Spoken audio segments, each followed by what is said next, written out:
Pemirsa, kasus dugaan penganiayaan oleh guru Supriyani terhadap murid kelas 1 SD Negeri 04 Baito di Konawe Selatan, Sulawesi Tenggara membetot perhatian DPR dan juga Kementerian Pendidikan Dasar dan Menengah. Rencananya tanggal 4 November mendatang, Komisi Hukum DPR akan memanggil Kapolri untuk membahas kasus guru honorer ini. Tapi di lain pihak, persidangan terhadap Supriyani terus berlanjut. Pada Rabu 30 Oktober lalu, jaksa menghadirkan 5 saksi, yaitu ayah dan ibu korban, serta 3 guru dari SD 04 Baito. Kami ajak Anda membahas terkait dengan tema ini, sudah kami hadirkan melalui sambungan Zoom, kuasa hukum keluarga korban, Laude Muhram Naadu. Dan juga nanti akan bergabung bersama kita anggota Komisi Hukum DPR, Nasir Jamil. Selamat sore, Bang Laude. Selamat sore, Pak. Ya, terima kasih bersama kami. Dan sebelum kita... Oke, saya akan langsung meminta pendapat Anda terkait dengan perkembangan kasus hingga saat ini. Apa perkembangan terkini dari sisi Anda sebagai kuasa hukum korban? Ya, terima kasih, Pak. Jadi perkembangan terkini, berdasarkan pemeriksaan saksi-saksi itu terdapat suatu fakta yang relevan ya. Bahwasanya benar terjadi pemukulan oleh Supriyani. Jadi saksi-saksi anak yang dihadirkan itu melihat semua bahwa Bu Supriyani ini memukul. Dan kejadiannya itu memang awalnya informasinya jam 10, namun ternyata itu di bawah jam 10, jadi sekitaran jam 8 atau jam 9 lah sekira sebelum itu. Dan meskipun ya ada beberapa saksi juga yang membantah, namun ada relevansi bahwa kejadian itu memang benar-benar terjadi. Seperti halnya bahwasanya wali kelas 1A mengatakan bahwa dia sempat meninggalkan ruangan. Dan memberi tugas untuk menulis. Seperti itu. Jadi di range waktu meninggalkan ruangan itu dan memberi tugas menulis, itu kejadian itu terjadi. Dan saat meninggalkan ruangan, wali kelas 1A itu melihat di kelas 1B itu ada Ibu Supriyani. Seperti itu. Jadi setelah meninggalkan kelas itu terjadi kejadian itu. Dan benar bahwa anak-anak berkata bahwa saat memukul Ibu Supriyani berkata bahwa disuruh nulis, bukan main-main. Jadi benar, pada saat itu disuruh wali kelas 1A menyuruh menulis. Dan pada saat memukul Ibu Supriyani berkata disuruh nulis, bukan main-main. Jadi itu ada sesuatu yang relevan. Betul bahwa keterangan anak ya itu tidak menjadi pertimbangan mutlak, namun itu jelas diatur ya di pasal 185 ayat 7H bahwa ketika keterangan anak ya yang tidak disumpah itu berkesesuaian dengan saksi fakta yang disumpah, maka itu bisa dipertimbangkan sebagai alat bukti lainnya yang sah, dan itu bisa masuk dalam bukti petunjuk. Dan notabene di pasal 184 alat bukti petunjuk itu termasuk dalam alat bukti yang dipakai ya dalam memutuskan ini ya hasil dari persidangan ini. Ya, ketika wali kelas 1A itu meninggalkan kelas ya, Pak Laude, disitulah terjadi kegaduhan di kelas ya, yang seharusnya mereka diberikan tugas menulis begitu. Nah, apakah ada fakta di persidangan yang menunjukkan bahwa wali kelas itu keluar meninggalkan kelas dalam waktu tertentu, setengah jam atau 1 jam, sehingga korelasinya terhadap pengakuan anak yang kemudian sebelumnya dikatakan jam 10 pagi, ini berubah menjadi jam 8 atau jam 9 pagi. Komentar Anda? Ya, betul. Jadi Bu Iza itu mengaku bahwa dia sempat meninggalkan kelas di jam 9. Jam 9 ya? Ya, di jam 9. Sempat jadi masih di masa sekolah ya? Masih di masa sekolah. Ya, kemudian anak-anak ini kalau misalnya mencocokkan waktunya, anak-anak ini kan tidak memiliki jam semua. Dan di dalam kelas itu tidak ada jam. Seperti itu. Namun benar terjadi bahwa wali kelas 1A ini Bu Iza meninggalkan kelas jam 9 dan melihat ada Ibu Supriyani di kelas 1B pada saat itu. Ya, artinya meninggalkan kelas ini adalah pengakuan dari wali kelas sendiri ya? Ya, wali kelas 1A, wali kelas Oke, korban. kalau kita kesampingkan keterangan dari saksi anak tadi yang 3 orang tadi, apakah keterangan dari wali kelas 1A tersebut bisa dijadikan pegangan yang mengatakan bahwa memang guru Supriyani masuk ke ruang kelasnya 1A, sementara dia adalah guru di kelas 1B, tapi tidak melihat terjadinya aksi pemukulan? Ya, kalau dia tidak melihat terjadinya pemukulan, ya tentu saja karena dia meninggalkan kelas. Jadi yang melihat itu ya orang-orang di dalam kelas. Nah, makanya dipakailah ada 2 saksi anak ya dan 1 saksi anak sebagai korban.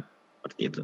Ya, kalau misalnya saksi anak lebih dari 3 orang, apakah memungkinkan? Walaupun kita kesampingkan bahwa saksi anak tidak bisa dijadikan dimintai keterangan dalam persidangan, bukan alat Saya bukti pikir ya? untuk ya, jadi kalau untuk alat bukti ya namanya saksi anak kan tidak disumpah. Ya, Oke. tidak disumpah itu tidak begitu dipertanggungjawabkan ya untuk keabsahannya. Namun ketika ya itu di 185 ayat 7 itu ketika saksi anak ini relevan dengan saksi lainnya yang disumpah ya maka itu akan dipertimbangkan menjadi sah sebagai alat bukti lainnya.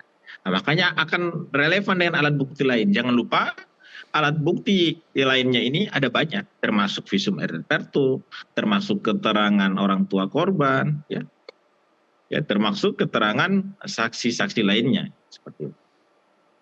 Oke, itu sebabnya menurut Anda eksepsi ditolak hakim? Kalau persoalan eksepsi ditolak hakim itu lain soal, karena eksepsi yang diajukan oleh pengacara Supriyani itu sudah menyangkut aspek material dari perkara ini. Ya. Dan saya pikir banyak juga eksepsi dari mereka yang justru menyerempet ke hal-hal lain yang di luar pokok perkara, seperti mempersoalkan penyidikan yang seharusnya itu ruang ujinya adalah di pra peradilan. Oke, kalau saksi atau keterangan dari pihak sekolah selain wali kelas itu siapa aja, Pak? Seperti kepala sekolah.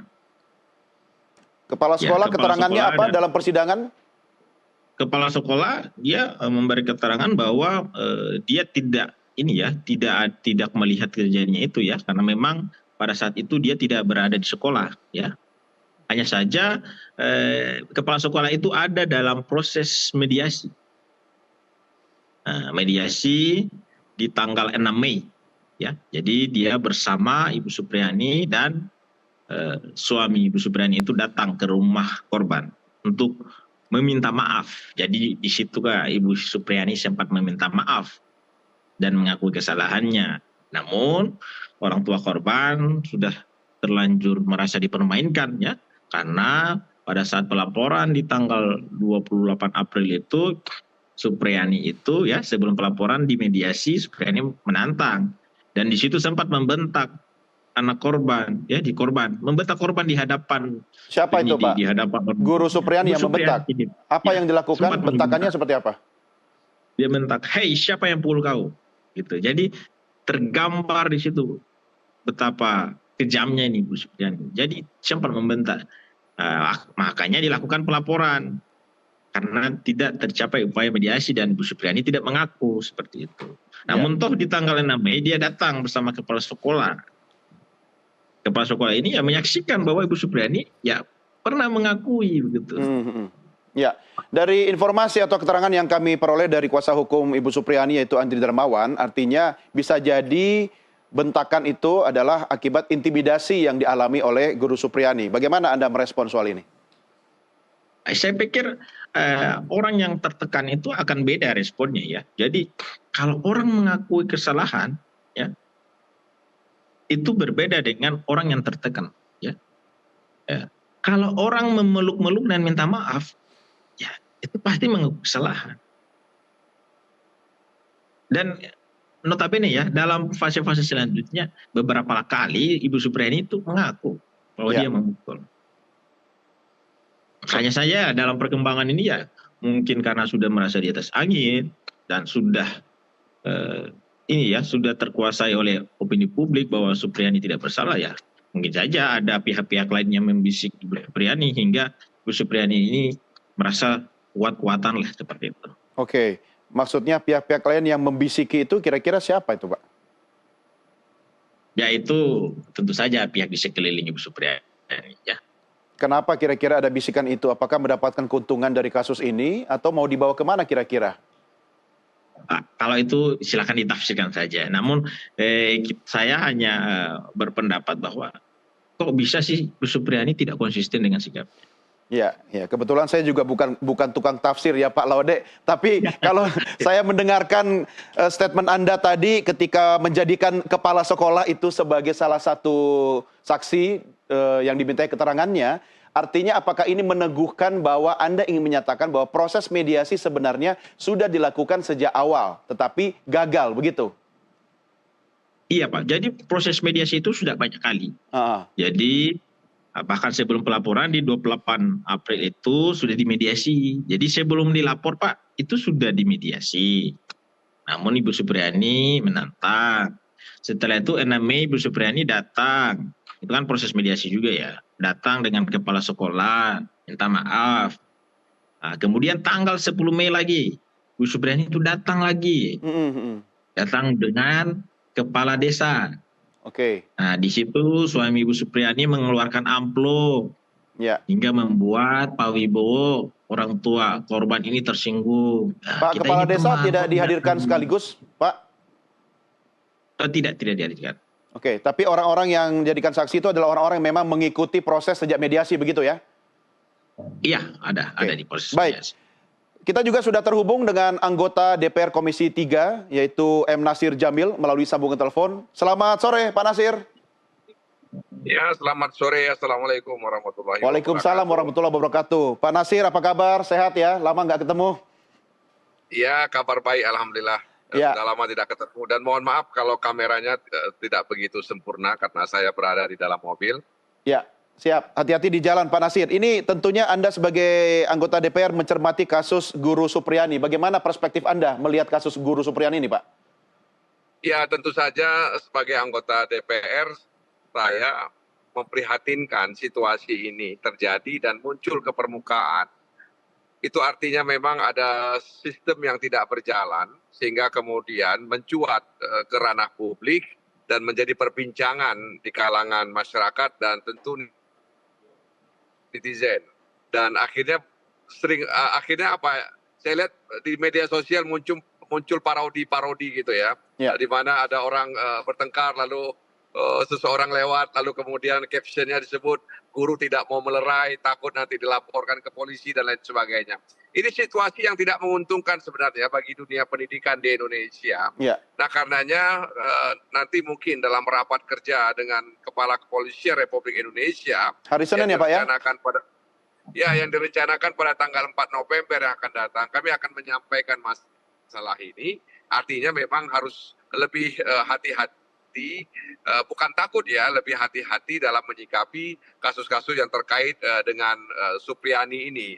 Artinya jangan sampai kemudian ada Supriyani lainnya, dan tentu saja kita tidak mengetahui seperti apa peristiwa yang sebenarnya, tapi yang kita sayangkan ini muncul dan tentu saja ini sedikit mengganggu ya dunia pendidikan kita. Jadi ada sistem yang tidak berjalan, itu artinya bahwa bagaimana pihak kepala sekolah, komite sekolah, guru, lingkungan, orang tua dan lain sebagainya. Jadi saya pikir tentu saja kita menghormati hak asasi manusia, tapi juga guru diharapkan juga bisa lebih mengedepankan yang namanya ya prinsip-prinsip kemanusiaan sampai mengajar. Jadi ini memang situasi yang sekali lagi tidak menguntungkan kalau kemudian masih terjadi di depan. Ya, oke, baik. Baik, Pak Nasir dan juga Pak Laude, kita rehat sejenak karena sudah masuk waktu maghrib untuk Jakarta dan sekitarnya. Kami segera kembali setelah kumandang azan maghrib untuk Jakarta dan sekitarnya. Tetap bersama kami.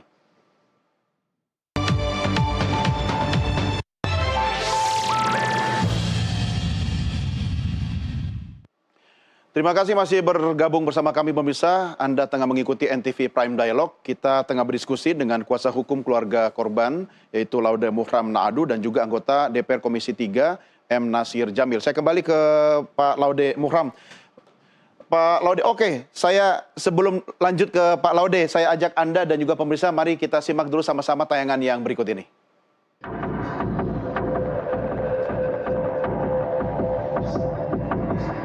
nama Konawe Selatan membetot perhatian setelah mencuat kasus dugaan penganiayaan terhadap murid SD Negeri 04 Baito oleh Supriyani. Sidang kasus guru honorer itu digelar di Pengadilan Negeri Andolo, Ibu Kota Konawe Selatan. Dan inilah suasana persidangan keempat pada 30 Oktober lalu. Oh tidak, lanjut ya. Oke. Kemudian di jam 10 ya, sampai jam 10 ya. Di persidangan, kuasa hukum Supriyani dan tim ingin membuktikan jika Supriyani yang telah mengabdi sebagai pendidik selama 16 tahun tidak bersalah. Kasus Supriyani ini juga menjadi perhatian DPR. Komisi Hukum DPR berencana memanggil Kapolri Jenderal Polisi Listio Sigit Prabowo. Begini, tanggal 4 November yang akan datang, Komisi 3 itu akan menggelar rapat dengan Kepala Kepolisian Republik Indonesia. Nah, di situ nanti kita akan sampaikan agar kepolisian harus lebih hati-hati ya terkait pengaduan-pengaduan yang melibatkan institusi pendidikan. Karena peristiwa itu ya akan membuat guru menjadi takut untuk menegur muridnya, menasihati muridnya, bahwa kita tidak menutup mata ada juga guru yang kemudian berlaku kasar saat menasihati atau menegur muridnya. Tapi itu kan sedikit jumlahnya.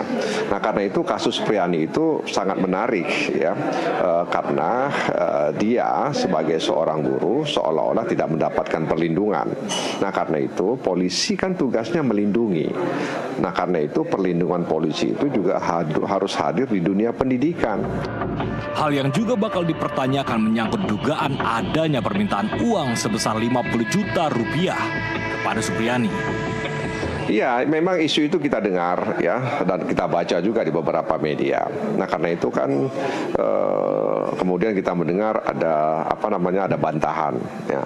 Nah, karena itu sekali lagi ini kan karena ada sesuatu masalah di awal, ada ketidakterbukaan di awal sehingga kemudian masing-masing membantah ya dengan apa yang tersiar di tengah-tengah masyarakat. Nah, karena itu menurut saya intinya adalah bagaimana kepolisian ketika mendapatkan laporan hal-hal seperti itu jangan langsung melakukan tindakan ya, tapi lakukan pendekatan-pendekatan dalam konteks restoratif justice tadi itu. Bukan DPR saja, Menteri Pendidikan Dasar dan Menengah dan sekarang masih jadi isu di media ya kasus Bu Supriyani itu, dan itu bukan hanya beliau ya, kasus yang seperti itu kan juga terjadi di tempat lain. Karena itu kami ingin menyelesaikannya dari hulu, dan kami sudah komunikasi non formal dengan Pak Kapolri terkait dengan persoalan ini, dan insya Allah dalam minggu-minggu ini kalau waktunya cocok kami akan bertemu silaturahim dengan Kapolri membicarakan persoalan-persoalan kekerasan yang ada di kalangan pelajar dan juga persoalan yang berkaitan dengan lagi-lagi pembinaan karakter, tapi penyelesaiannya dari hulunya. Kalau kasuistik terus itu kan mesti akan terus-menerus terjadi. Apa yang terjadi pada Supriyani memang memantik kontroversi. Di satu sisi, ada dugaan penganiayaan yang dilakukannya. Tapi, pada sisi lain, ada jurisprudensi Mahkamah Agung bahwa tindakan pendisiplinan guru terhadap murid tidak dapat dipidana. Meski begitu, tidak ada tempat untuk kekerasan.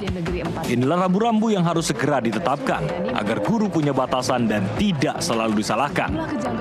Dari Konawe Selatan dan Jakarta, tim jurnalis NTV melaporkan. Kita lanjutkan diskusi kita. Saya kembali ke kuasa hukum keluarga korban, Pak Laude Mohram.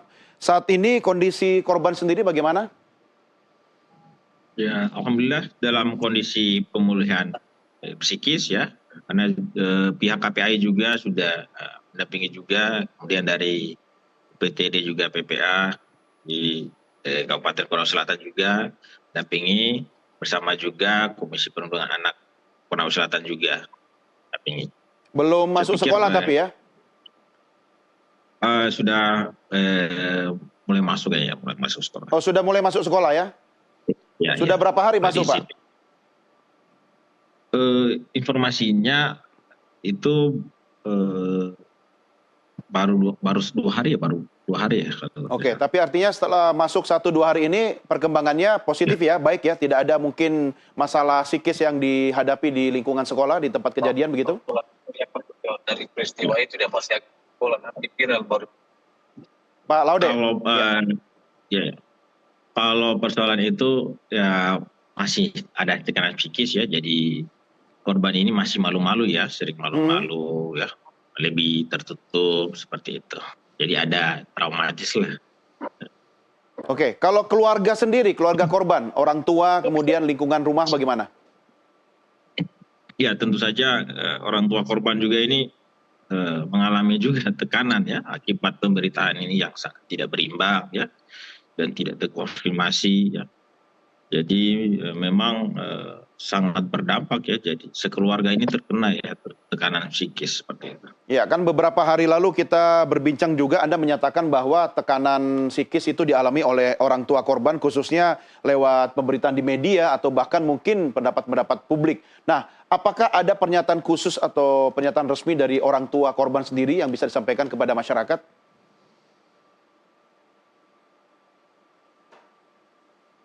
Pak Laude? Oke. Ya. Oke. Oke, Pak Laude, saya sempat terputus komunikasi dengan Anda. Saya akan coba ke ini dulu, ke Pak Andri Darmawan ya, kuasa hukum Guru Supriyani juga sudah bergabung bersama kita. Pak Andre, apa kabar? Baik.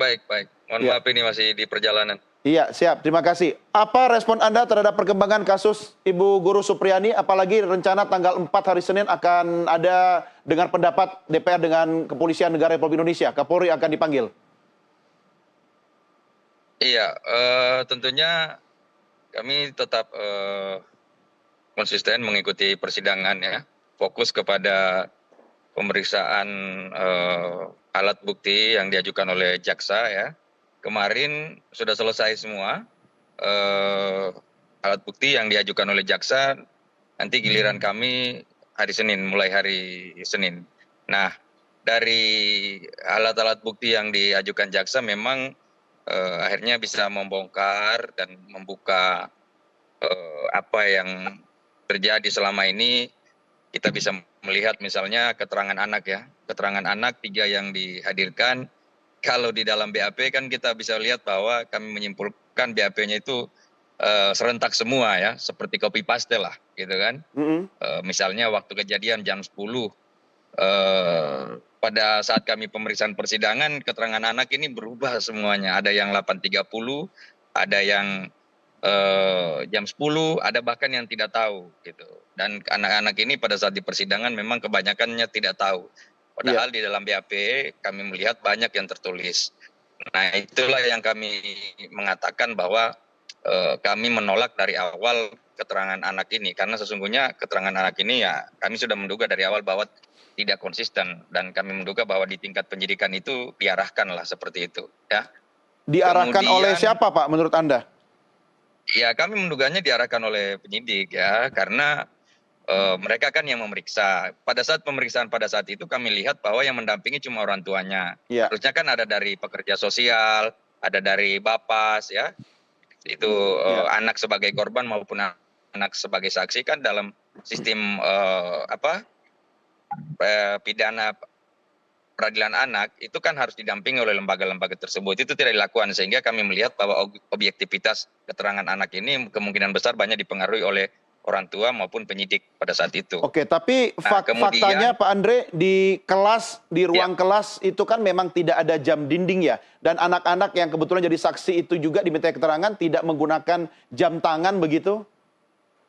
Iya, tapi faktanya bahwa di dalam BAP mereka diperiksa itu serentak semua menyatakan jam 10. Oke. Itu kan menjadi pertanyaan dari mana mereka menyatakan jam 10 kan, seperti itu. Ya, kemudian bahwa saksi yang dihadirkan guru-guru itu kita bisa lihat bahwa Ibu Lilis sebagai wali kelasnya anak itu sudah menyatakan bahwa tidak ada kejadian di hari Rabu tanggal 24 April karena dia itu full mengajar anak-anak tersebut. Dan Ibu Supriyani baik yang dikatakan misalnya jam 8.30 itu nggak pernah masuk ke situ. Kemudian kalau yang dikatakan jam 10, Ibu Lilis sudah menyatakan bahwa jam 10 itu anak-anak sudah pulang semua karena memang jadwal pulang anak-anak SD kelas 1 itu jam 10 gitu. Jadi termasuk juga keterangan Ibu Lilis bahwa dari 17 anak ya, dari 17 anak itu cuma 2 yang melihat yang dijadikan saksi. Yang lainnya sudah ditanyakan itu tidak melihat kejadian tersebut ya, tidak melihat kejadian tersebut. Bahkan di dalam laporan polisi mereka kita bisa melihat dokumennya bahwa yang diajukan sebenarnya pertama kali untuk jadi saksi itu ada nama Warsid ya. Tapi di dalam BAP kami melihat tidak ada nama anak itu dihilangkan gitu. Nah ternyata menurut keterangan Ibu Lilis bahwa Warsid ini juga sudah ditanya bahwa dia tidak melihat kejadian itu. Jadi ini memang berbagai macam persoalan dalam ini. Kemudian dari kepala sekolah sudah ditanyakan juga bahwa ini ada fakta yang terungkap bahwa kepala sekolah ditemui oleh penyidik namanya Jepri. Pada saat itu disampaikan bahwa berkas perkara Ibu Supriani termasuk barang buktinya sudah lengkap dan besok akan ditetapkan sebagai tersangka. Kemudian dia menyampaikan agar ini bisa berhenti, dia harus membujuk Ibu Supriani untuk datang mengaku kepada kepada Pak Wibowo, orang tua korban ini kan. Nah, atas dasar tekanan seperti itu, akhirnya Pak Kepala Sekolah membujuk Ibu Supriani, dan Ibu Supriani sambil menangis dengan terpaksa karena dia berpikir bahwa dia akan ditetapkan tersangka dan juga masih mempunyai anak kecil, akhirnya datang meminta maaf. Nah itu fakta-fakta yang di persidangan seperti itu. Ya, hal-hal yang Anda sampaikan tadi ini apakah dianggap sebagai bentuk intimidasi atau sebenarnya upaya mediasi? Iya, bukan. Kalau upaya mediasi kan ini harusnya ada keterbukaan atau keikhlasan kedua belah pihak. Misalnya seperti Ibu Supriani. Kalau memang dia ikhlas mengaku bersalah kan harusnya memang seperti itu kan.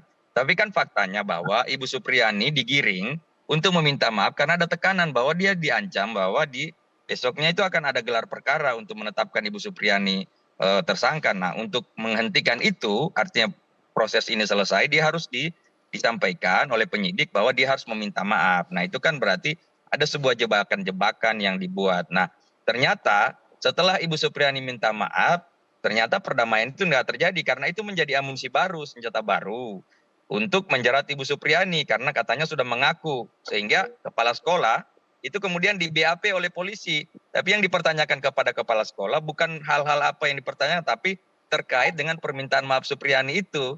Yang mana tadi kepala sekolah itu bersama Supriani atas arahan penyidik. Jadi ini kan kita berbicara bukan lagi ini, tapi sudah fakta yang terungkap di persidangan, keterangan yang diberikan di bawah sumpah. Ya. Oke. Di bawah sumpah. Gitu. Oke, Pak Andre, tadi juga saya sempat ngobrol dengan Pak Laude Muhram sebelum Anda bergabung. Artinya dari keterangan Pak Laude ini juga terkait dengan fakta di persidangan bahwa yang pertama wali kelas 1A itu memang sempat meninggalkan ruangan sekitar jam 9 pagi. Dan disitulah kegaduhan terjadi dan Bu Guru Supriani kemudian masuk dan melakukan aksi seperti yang Anda ceritakan sebelum-sebelumnya itu. Nah, artinya kan memang ada kekosongan kelas yang tidak ada guru atau wali kelasnya di situ.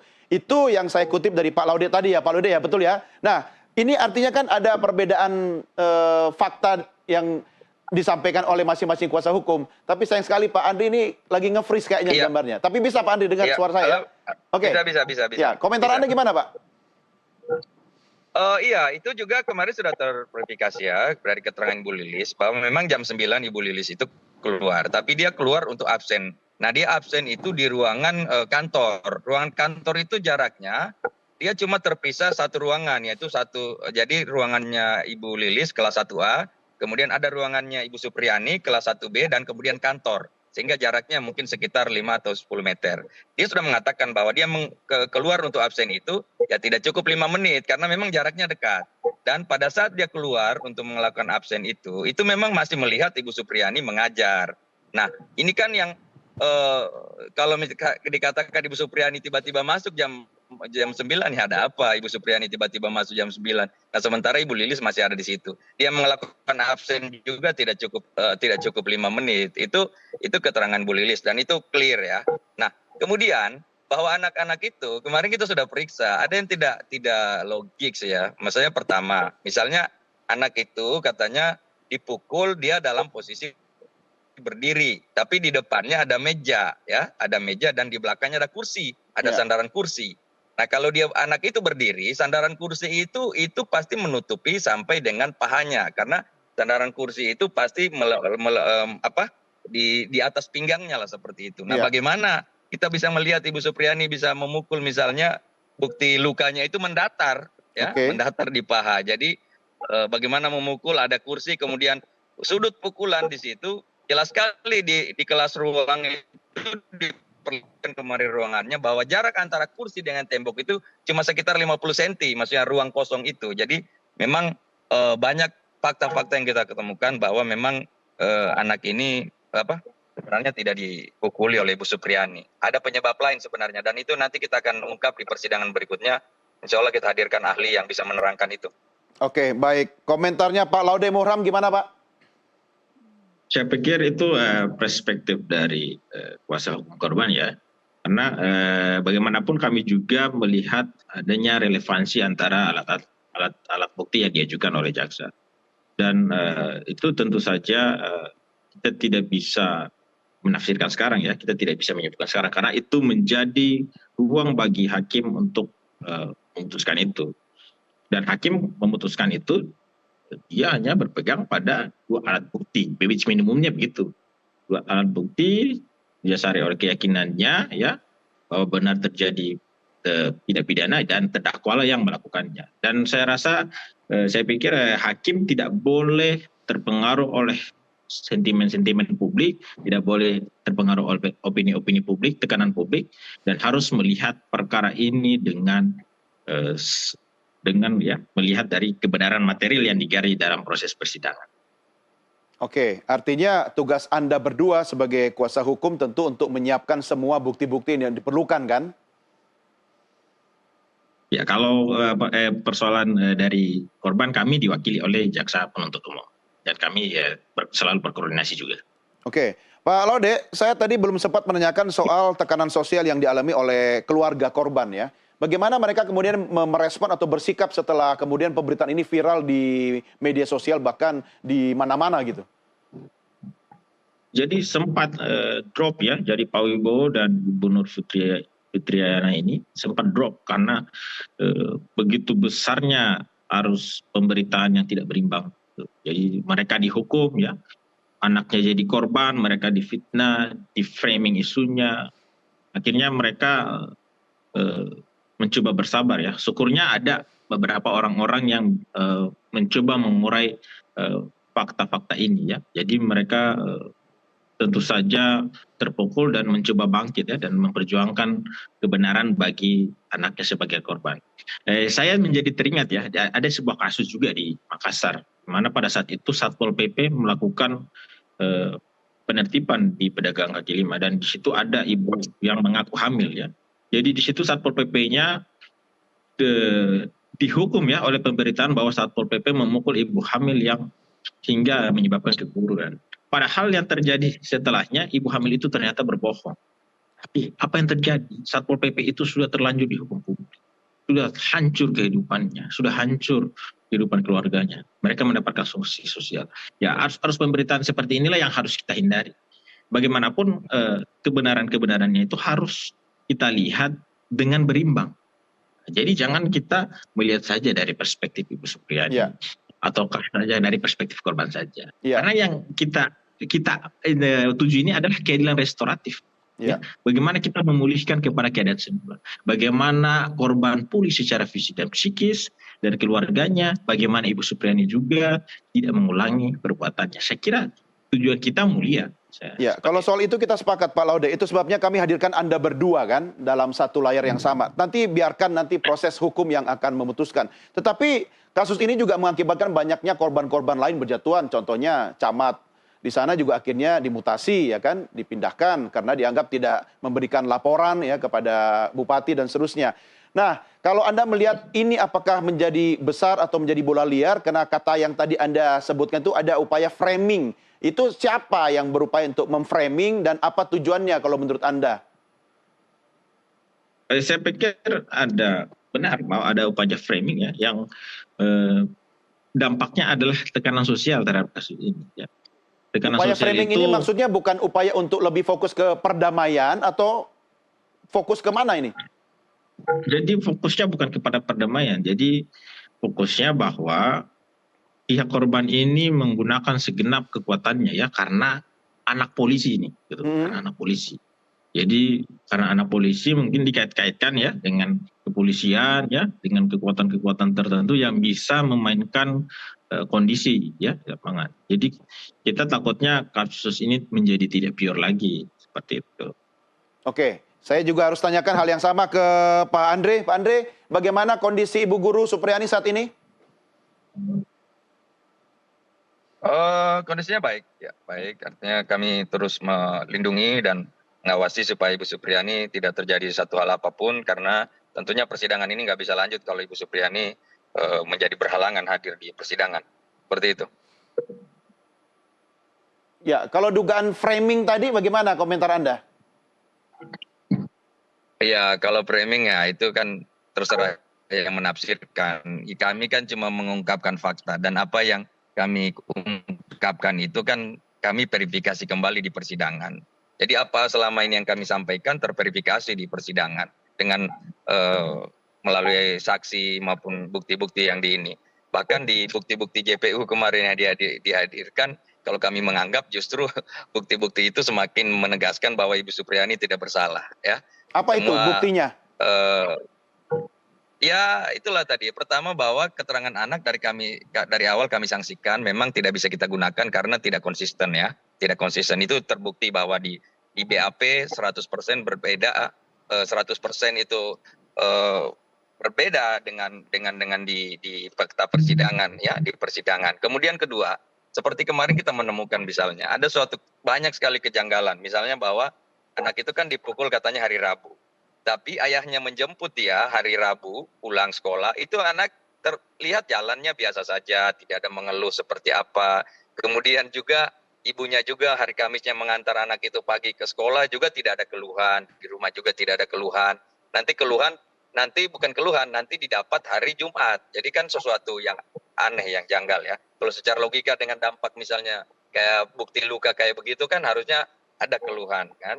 Kemudian keterangan anak-anak juga di situ waktu dipukul dia tidak menjerit atau apa gitu. Kemudian anak-anak juga tidak ada mendengar suara sapu dipukul. Jadi memang dari awal ini kasus memang dipaksakan udah.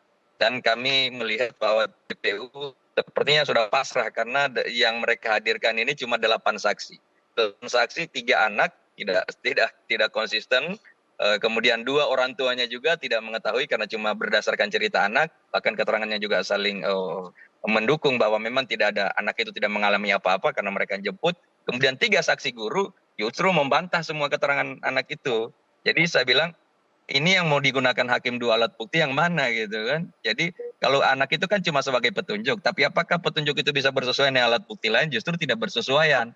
Sehingga dengan fakta saja. Ini kami belum menghadirkan dari pihak kami ya, pembuktian dari kami. Tapi kalau dari pembuktian jaksa, kami sudah yakin sekali bahwa 99% pasti Supriyani bebas.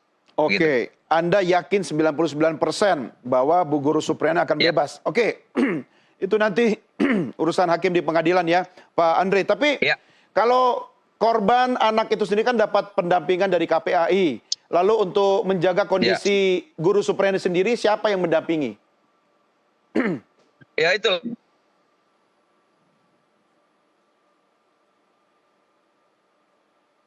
Ya, saya sedang berbincang dengan Pak Andre Darmawan, tetapi kena sambungan Zoom sepertinya sedang mengalami kendala karena yang bersangkutan dalam perjalanan. Iya. Ya, bisa diulang Pak Andre jawabannya, tadi sempat terputus. Jadi begini, bahwa Ibu Supriyani ini kan statusnya sebagai terdakwa kan. Ya. Kita tahu bahwa lembaga-lembaga seperti misalnya Lembaga Perlindungan Saksi dan Korban kan cuma memberikan perlindungan kepada saksi atau korban. Iya. Kita belum ada lembaga yang memberikan perlindungan kepada terdakwa kan. Jadi ya memang selama ini kami yang memberikan perlindungan dan perlindungan secara mandiri dari kuasa hukum begitu? Iya jelas. Oke, upaya apa yang dilakukan oleh kuasa hukum? Apakah melibatkan institusi atau mungkin pihak-pihak yang bisa melakukan upaya perlindungan tersebut, termasuk pendampingan psikologis misalnya? Ya, sejauh ini kami cuma melakukan pengawasan saja dan perlindungan, dan kami juga meminta supaya agar pihak-pihap misalnya yang tidak berkepentingan jangan mencoba untuk menghubungi atau melakukan penekanan kepada Supriyani ini, karena sesungguhnya itu saja yang kami khawatirkan, tekanan-tekanan seperti apa. Kami ingin Bu Supriyani dalam kondisi mentalnya baik, tidak tertekan, ya, dan dia itu saja sebenarnya. Ya, dan juga kekuatan jiwa, itu yang kami ini. Maka kami berharap yang paling utama itu adalah pelindung. Ya, baik. Saya kembali ke Pak Laude Muhram. Pak Laude, Anda mengatakan sebenarnya walaupun sudah proses persidangan berlangsung, peluang perdamaian masih ada, tapi dengan catatan. Catatannya apa ini maksudnya ini? Baik, catatannya kita tunduk ya pada hukum acara dalam Perma 1 2024 itu, ya restoratif justice itu bisa dilaksanakan ya, manakala dari terdakwa sendiri mengakui kesalahannya ya, dan itu nyatakan di hadapan persidangan dan diterima oleh korban. Saya pikir itu masih bisa saja ya, sepanjang sebelum penuntutan dilakukan oleh jaksa, masih ada waktu yang bisa diupayakan. Itu yang utama ya? Ya. Kalau itu tidak dipenuhi? Kalau itu tidak dipenuhi ya lanjut tentu saja kita menunggu jaksa menuntut. Ya, saya pikir jaksa juga harus konsisten dengan apa yang menjadi sikapnya sejak awal, bagaimana berkas ini menjadi P21, kemudian bagaimana jaksa harus melihat bahwa ada sesuatu yang harus diperjuangkan, yaitu bagaimana hak-hak dari korban itu sendiri. Oke, tapi sepertinya catatan Anda itu akan sulit dipenuhi oleh Pak Andre, karena Pak Andre tadi mengatakan 99% Bu Guru Supriyani pasti akan bebas. Begitu Pak Andre, komentar Anda? Oh iya, jadi kami juga sepertinya mungkin akan sependapat juga dengan jaksa, karena saya melihat jaksa sepertinya sudah pesimis ya, dan mungkin juga akan menuntut bebas itu, karena dari bukti-bukti jaksa yang diani tidak ada yang meyakinkan kalau menurut kami. Kami menduganya juga jaksa akan sependapat dengan kami. Oke, masing-masing tentu memiliki keyakinannya. Saya ingin mengakhiri dengan closing statement dari Anda berdua. Pak Laude, next-nya seperti apa dan apa yang bisa Anda harapkan dari baik dukungan dari aparat hukum kita atau masyarakat, khususnya juga terkait dengan kondisi korban dan keluarganya? Ya, saya pikir kasus ini harus dilihat murni ya, sebagaimana dakwaan jaksa, apakah benar Ibu Supriyani memukul atau tidak. Dan untuk arahnya kita harus melihat bahwa yang ingin dicapai ini adalah keadilan restoratif. Ya. Bagaimana korban ya merasa adil, ya terpulihkan secara fisik dan psikis, dan bagaimana Bu Supriyani ini dihukum, bukan hanya dihukum tapi untuk mengulangi, untuk agar tidak ada lagi Supriyani yang melakukan kekerasan lagi terhadap muridnya. Dan harapan kami sangat besar tentunya pada majelis hakim yang akan memutuskan perkara ini agar tidak terpengaruh oleh tekanan-tekanan sosial ya. Jadi hakim harus melihat kebenaran ini dengan sebenar-benarnya. Saya kira itu saja. Saya tutup dengan ungkapan Pramudia Anantatur ya, bahwa kita harus berlaku adil sejak dalam pemikiran. Terima kasih. Oke, tentu pertanyaan yang sama Pak Andre, sambil menunggu sidang berikutnya, langkah konkret apa yang bisa Anda lakukan? Ya, kami mempersiapkan pembuktian ya dari kami, karena giliran kami akan mengajukan itu hari Senin ya. Jadi kami akan mengajukan ahli dan saksi, dan kami berharap supaya perkara ini secepatnya diputus dengan membebaskan Bu Supriyani, sehingga kami bisa selanjutnya untuk mengejar para oknum-oknum ini yang telah melakukan kriminalisasi kepada Ibu Supriyani. Tentunya kami berharap para oknum-oknum ini bisa diberikan sanksi baik etik maupun nanti pidana. Jelas. Baik. Terima kasih Pak Andre Darmawan dan juga Pak Laude Muhram Naadu. Terima kasih. Selamat malam. Terima kasih. Baik. Terima kasih. Selamat. Pemirsa, kami akhiri sampai di sini diskusi kita terkait dengan kasus Guru Supriyani. Jangan kemana-mana karena rekan saya Nastiti Lestari akan segera kembali untuk memandu dialog lainnya dalam NTV Prime. Tetap bersama kami.